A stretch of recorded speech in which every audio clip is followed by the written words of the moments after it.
Udah pede lolos SNBP, ternyata malah gagal. Ini dia 5 kesalahan yang sering dilakukan oleh para siswa ketika mendaftar SNBP.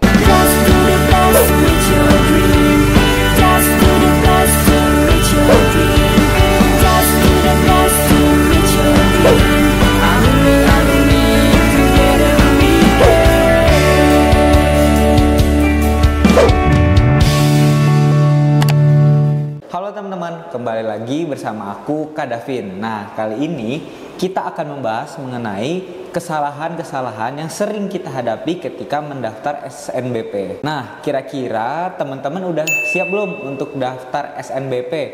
Nah, sebelum kita daftar, kita harus tahu dulu nih kesalahan-kesalahan apa aja yang sering dihadapi oleh para calon mahasiswa ketika mendaftar SNBP. Kesalahan-kesalahan ini bisa ngebuat kita sebagai calon peserta atau calon mahasiswa mengalami kegagalan yang pasti aja bikin kita sedih. Makanya teman-teman, tonton video ini sampai habis biar kita nggak ngulangin kesalahan yang sama. Nah teman-teman, kesalahan yang pertama yaitu enggak ngecek nilai rapor dengan detail. Padahal kalau kita bayangin ya teman-teman ya, nilai rapor itu seperti tiket masuk untuk ke PTN yang kita impikan. Maka dari itu, kita sebagai calon mahasiswa atau calon peserta SNBP harus tahu nih nilai apa aja yang perlu kita tingkatin. Sekarang poin yang kedua, kesalahan yang sering dihadapi adalah memilih jurusan dengan sembarangan. Nah teman-teman, maka dari itu nanti kalau misalnya eligible untuk lolos ke SNBP, jangan sampai kita itu salah memilih jurusan yang nggak sesuai dengan minat sama bakat yang kita miliki. Kalau enggak, nanti pas perkuliahan kita bakal susah bertahan tuh di dunia perkuliahannya.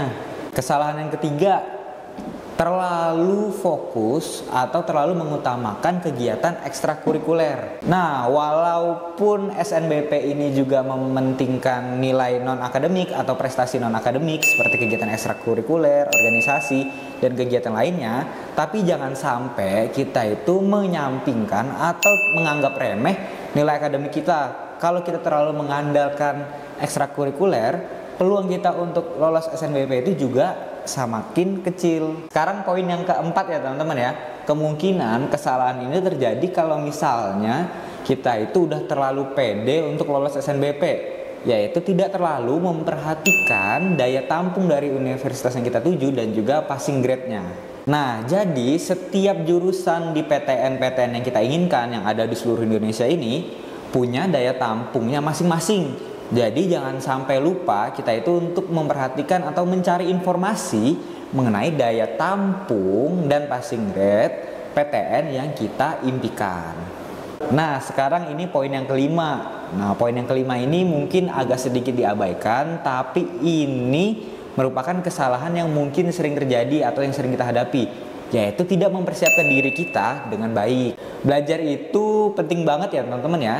Tapi jangan sampai lupa juga untuk diri kita sendiri memperhatikan kesehatan mental dan fisik yang kita miliki. Istirahat yang cukup, makan makanan yang bergizi, terus juga melakukan aktivitas yang positif, itu bisa membantu diri kita untuk semakin fokus. Tujuannya apa? Agar kita tidak mengulangi kesalahan-kesalahan yang sepele ketika menghadapi SNBP.